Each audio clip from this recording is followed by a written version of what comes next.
I'll turn it over to you.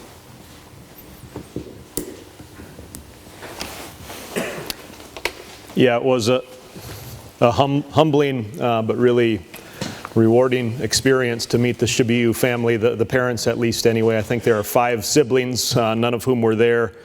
But the parents, to their credit, very gracious. They love our country. They love our Army. And they love, believe it or not, they love KFOR. And that's really gracious on their part.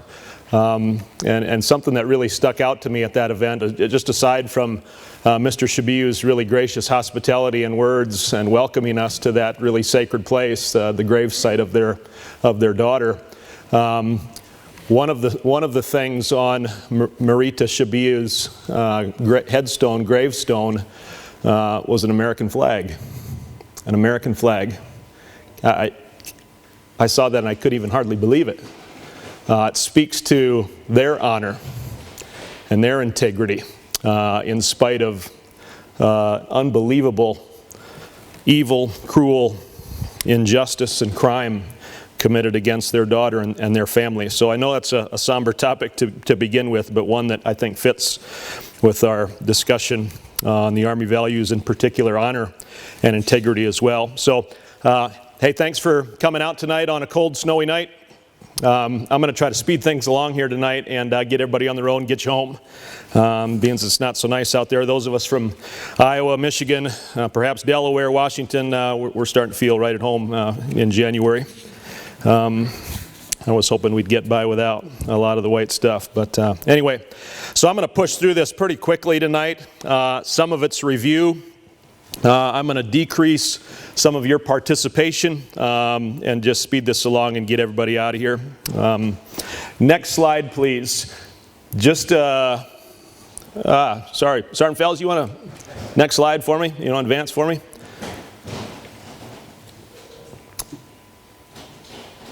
Just a review of some key terms. The Army ethic, leadership, moral leadership, character, and moral courage, and really intertwined in all of those. And I think as you'll see again tonight, the Army values are all really intertwined. They collaborate, they connect. They're distinct, and yet they really do collaborate as well too. And there's at least several common themes that weave through the Army values, and at least one of those is this phrase, doing the right thing. Do the right thing.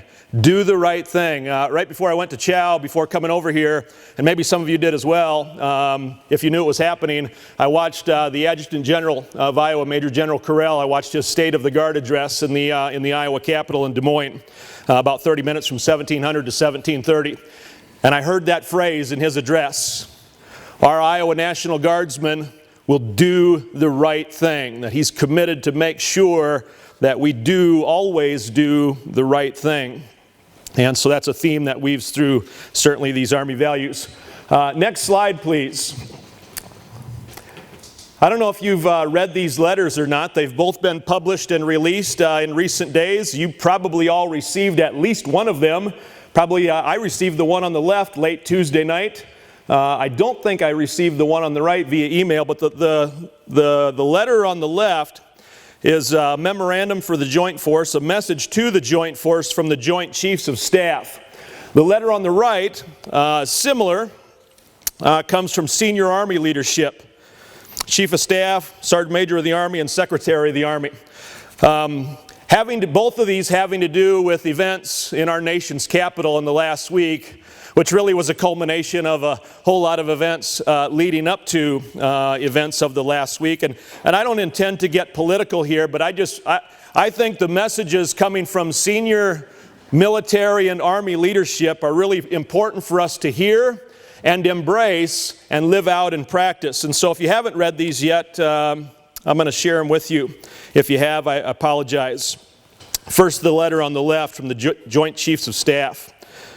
I think there's application, at least in a couple ways here. The American people have trusted the armed forces of the United States to protect them and our Constitution for almost 250 years. As we have done throughout our history, the U.S. military will obey lawful orders from civilian leadership, support civil authorities to protect lives and property, ensure public safety in accordance with the law, and remain fully committed to protecting and defending the Constitution of the United States against all enemies, foreign and domestic. The violent riot in Washington, D.C. on January 6, 2021 was a direct assault on the U.S. Congress, the Capitol building, and our constitutional process. We mourn the deaths of the two Capitol policemen, one of them who was a former New Jersey Air National Guardsman, and others connected to these unprecedented events. We witnessed actions inside the Capitol building that were inconsistent with the rule of law. The rights of freedom of speech and assembly do not give anyone the right to resort to violence, sedition, and insurrection. As service members, we must embody the values and ideals of the nation. We support and defend the Constitution. Any act to disrupt the constitutional process is not only against our traditions, values, and oath, it is against the law. On January 20, 2021, a week from yesterday, in accordance with the Constitution, confirmed by the states and the courts and certified by Congress, President-elect Biden will be inaugurated and will become our 46th Commander-in-Chief. And maybe for some of you, even just hearing that makes your blood boil.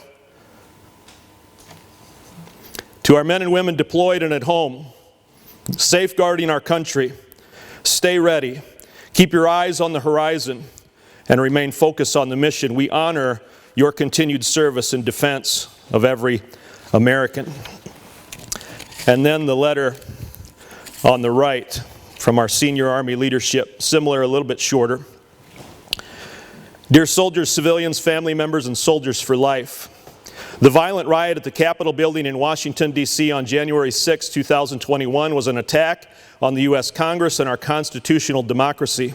Since the nation's founding, the United States soldiers and civilians have committed themselves to safeguarding democratic ideals while adhering to civilian authority by swearing an oath to support and defend the Constitution.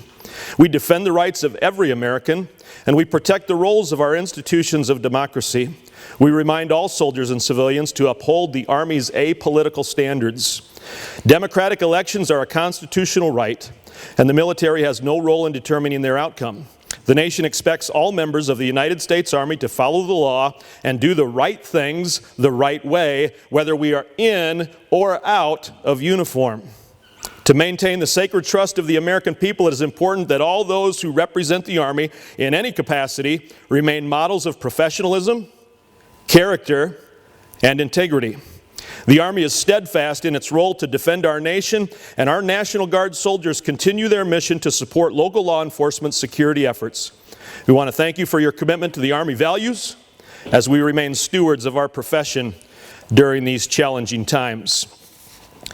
I think there's at least a couple applications in both of those letters. One, if you're honest, if I'm honest, for some of us at least anyway, perhaps more of us than what we'd like to admit, if we were back home right now in the States, some of us might just be inclined to go participate in stuff that happened in our nation's capital in the last week. I might, if I'm honest.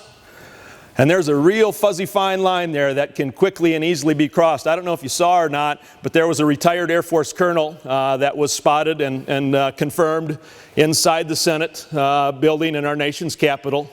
And others that they've identified as either current service members or former service members, they will be prosecuted.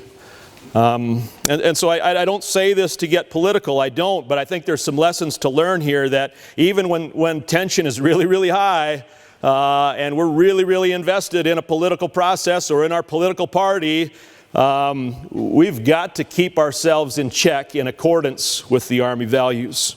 And that can be challenging to do. I think the second piece of application, I think, as you're well aware, is I believe they anticipate over the next week, course of the next week, and leading up to and during the inauguration, 50 to 20,000 National Guardsmen in our nation's capital. There hadn't been that many armed forces personnel in our nation's capital since the Civil War. Hell is breaking loose. And our National Guard is really put in a difficult spot there.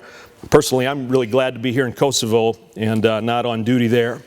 And so I share these just because I think they're important, and I think we need to hear them be reminded of them, and apply them. All right, let's move on. Next slide, please. So just a quick review of the Army values.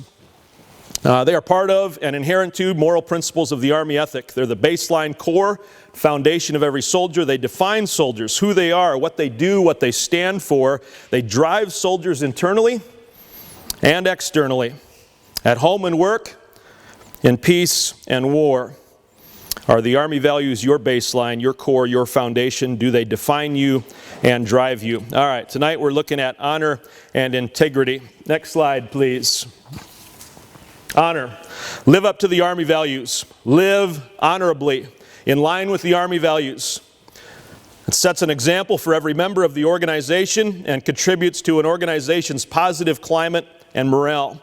Army professionals contribute honorable service as they accomplish the mission, perform their duty, and live their lives, making ethical decisions and taking ethical actions.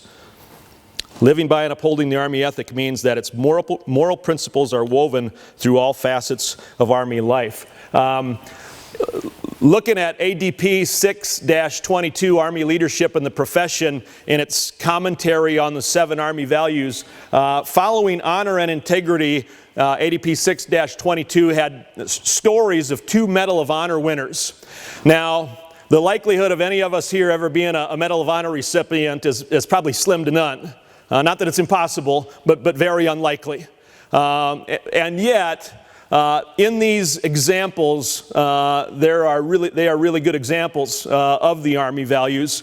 But you don't have to be a Medal of Honor recipient to live these values day in, day out. And as I thought about Medal of Honor recipients, I thought that it's at least possible that some of them maybe are really lacking in the Army values. I mean, you get a Medal of Honor, not so much for a lifetime of character, but for character in a moment, in a day, in a battle, in an instant.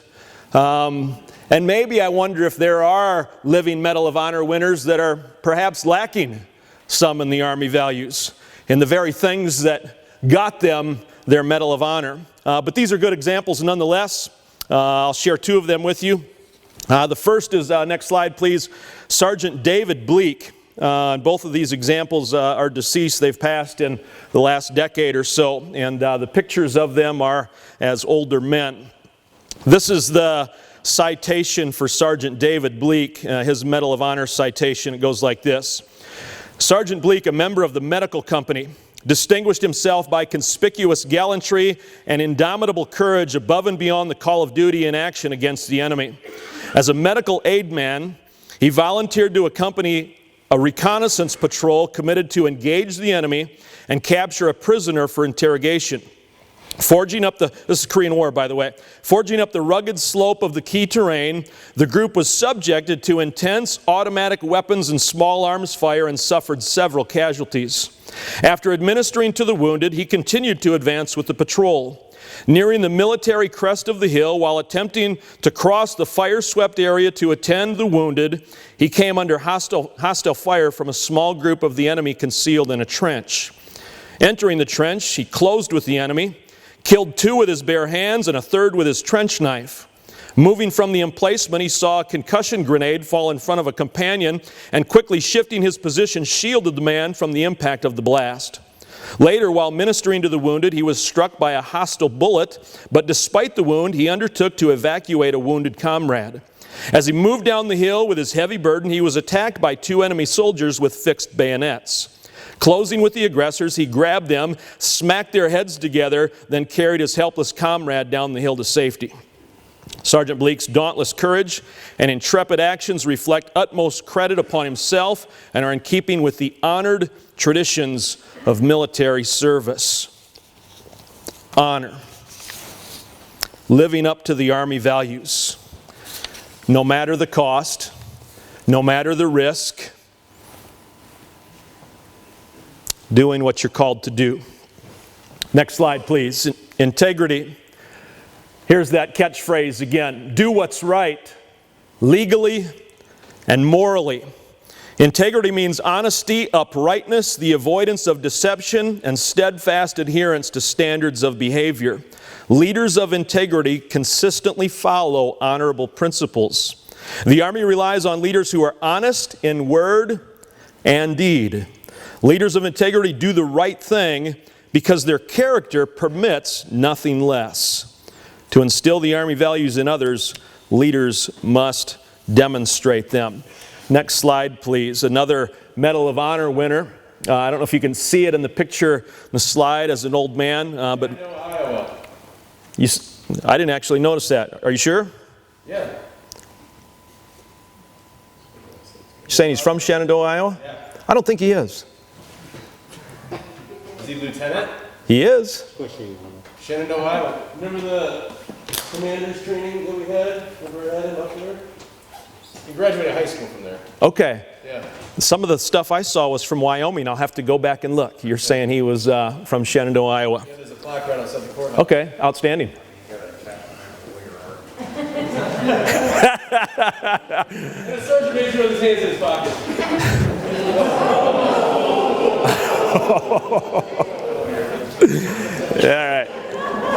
All right. You can resume that conversation later. So Vernon J. Baker, and I don't know if you can see it or not, but I think it's fitting.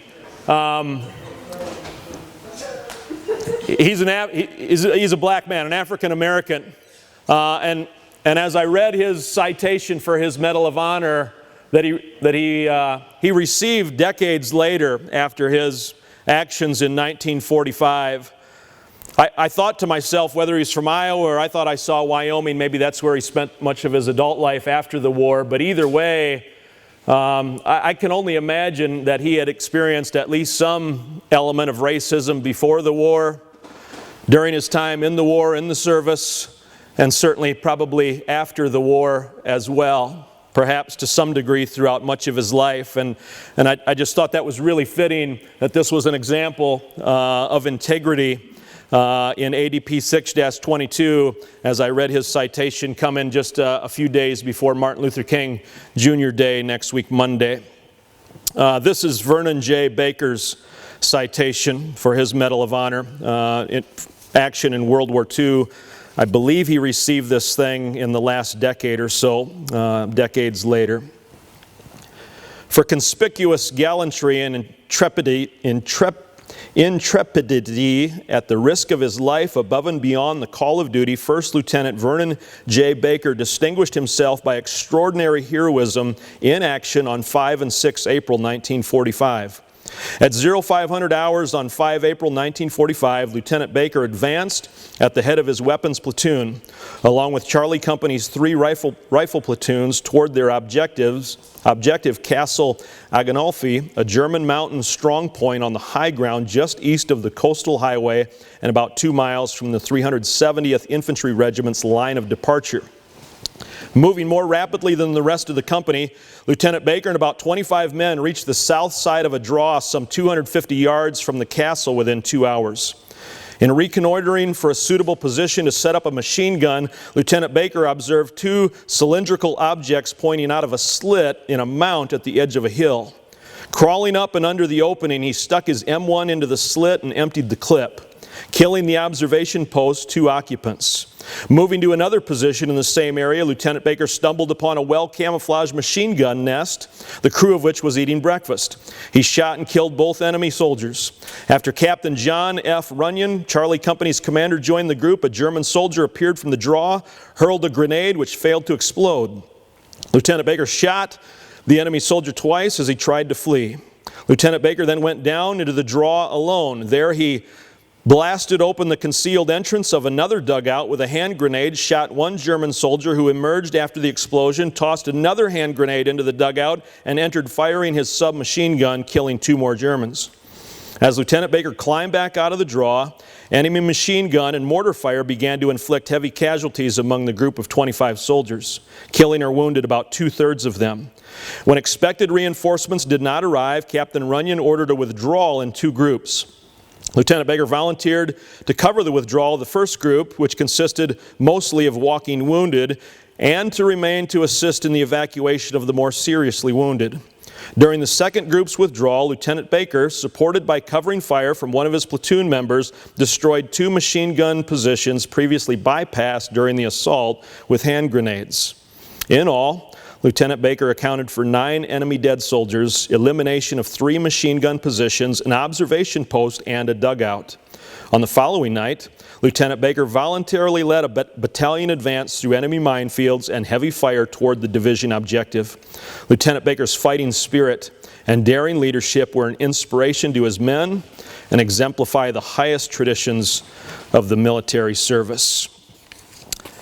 Integrity, honor, serving a nation that in all likelihood discriminated against him because of his skin color. That's honor. That's integrity of the highest kind. And I commend these examples to you, but remind you again, you don't have to be, don't need to be, and probably won't be a Medal of Honor winner, but you can live with honor and integrity in uniform and out of uniform as you serve our nation, serve perhaps your state, serve your family, serve your community, and serve your fellow man. You can be a person of honor and integrity. Increasingly, not perfect. I don't live up to these values all the time and in every way, but we can increasingly live up to these values in such a way that at the end of our lives, we can say and others can say of us that we lived with honor and with integrity. I want to wrap up with this, and we'll call it quits early tonight. The Rider Way. Next slide, please, again. Again, I think this captures so much of moral leadership and the heart of the Army values. It's from the Rider Blue Book. Commend it to you. As a Rider Brigade soldier, you are part of the history of the 2nd Brigade, 34th Infantry Division. Your individual conduct must reflect the highest commitment to the Army values, the soldier's creed, and the legacy of the 2nd Brigade, 34th Infantry Division. Soldiers of the Rider Brigade treat fellow soldiers and members of our communities with dignity and respect. Rider Brigade soldiers have demonstrated throughout history that when the task is difficult and the tensions are high, our conduct as professional soldiers is beyond reproach. And I think that underlined statement there gets right to the heart of honor and integrity, that we would always be professional soldiers whose conduct is beyond reproach. That is to say, beyond disappointment, beyond disgrace, beyond discredit, beyond reproach. That is the heart of honor and integrity. All soldiers must continue to build trust and partnerships, not just in our formations, but also with our local communities. Soldiers represent the brigade that has always believed in equal opportunity and will always speak up against sexual harassment and sexual assault. Soldiers will have the moral courage to say not in our squads, platoons, companies, battalions, and not in our brigade. Honor and integrity. These are the way of the soldier, and I commend them to you again. Sir? All right, thanks, Chaplain. Again, well spoken. So, homework assignment. Again, always gotta have homework. This one we'll do is a takeaway. What I'd like you to do is between now and the next LDP that we have in 2 weeks is think about your own self and how you can live honorably and with integrity and improve maybe in an area that you think you need to improve in. And also, I think, a lot of the things we talk about, we have a great team here. We have a great group of Americans that have chosen to serve their country and come to this country. And so we're doing an honorable thing by just coming and serving. And there's a lot of positives, and you need to be proud of what you do, but also humble. And I think part of the integrity and honor ties into that is to live your day, be humble, but be proud of what you do, live it with honor and integrity, and then spread that amongst your team. That's really our charge as leaders, is to instill these values in our teams. And I think one of the things was on one of the slides, I can't remember, was talking about the climate, and that's really what we're trying to get to here is positive climate, and that really comes from this team here. Doing the right thing, so that's your pledge. Do the right thing over the next week, and then think about what honor and integrity means to you. So, any